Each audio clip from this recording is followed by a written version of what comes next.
Move over, Ben and Jerry. My Netflix and chill mousse cake is going to blow your ice cream right out of the water. Thick, fudgy brownie bottom, light as air peanut butter mousse, crunchy pretzels and chunks of brownies, and a fudge sundae finish. When I gave a slice of this cake to my mother-in-law, she texted me and said, "OMG, this is the best cake you have ever made." Unfortunately, since you're not my neighbor, you're going to have to see for yourself.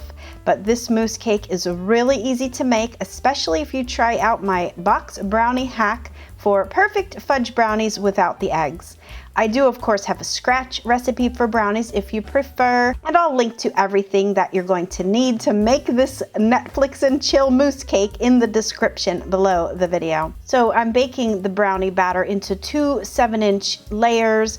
One is going to be the base of this mousse cake, and I'm using a 7-inch springform pan that's lined with an acetate cake strip for easy unmolding. And then the other layer of brownie is going to get chopped up for the mousse filling. And then I'm just going to reserve some pieces that go on the top at the end. I'm also rough chopping up some pretzels rather than grinding them in a food processor because I don't want powdery pretzel crumbs in my mousse. I want big crunchy pieces.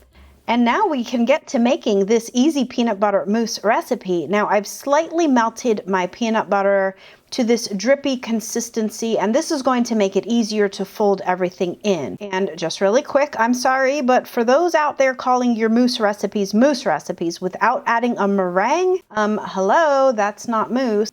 So get yourself a can of chickpeas, whip it up to stiff, glossy peaks, and then set it aside while you whip your whipping cream. Now I'm using Country Crock because that's all I can get near me anymore, but I've formed a very serious love affair with it ever since I developed the whipped cream stabilizer.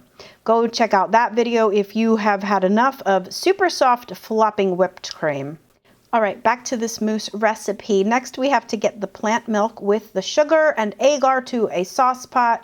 And today I'm using allulose for a lower sugar version, but feel free to use whatever sugar you prefer here. Just be sure to get it all up to a boil so the agar can activate. Pour that right into the peanut butter and whisk it all smooth. As you see, it does get very thick very fast, so you do have to work quickly here. This is why it's important to have everything ready before you begin. Now I'm adding in half of the whipped cream to lighten it up, and then I'll fold in the more delicate aquafaba, and this is what gives mousses that light as air texture.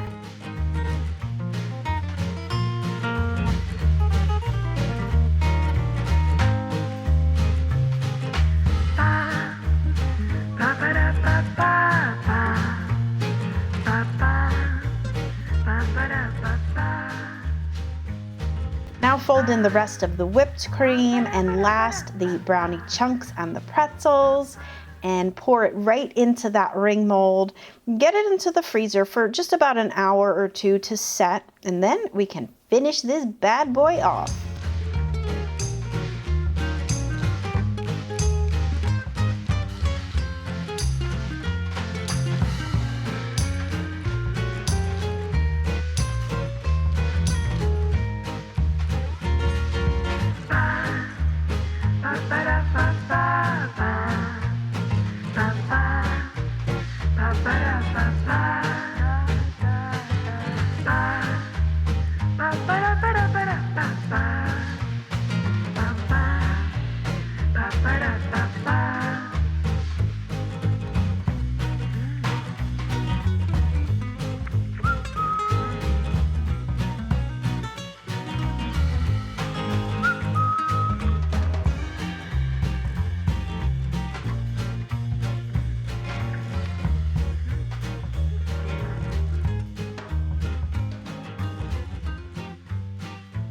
And that, my friends, is how you make a Netflix and chill mousse cake. Let me just say that I am not someone who often picks peanut butter as my go-to flavor, but what I love about this mousse recipe is that it is not that heavy peanut butter type dessert that's like stick to the roof of your mouth peanut butter.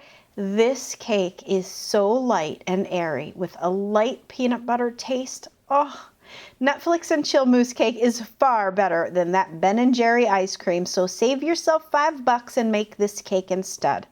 All right, I think in total it cost me about $7 to make, but it serves like 8 to 10 people. So head over to Gretchen'sVeganBakery.com to grab the recipes. Thanks to everyone for watching and liking and subscribing. And be sure to comment below because all of these things really do help the channel.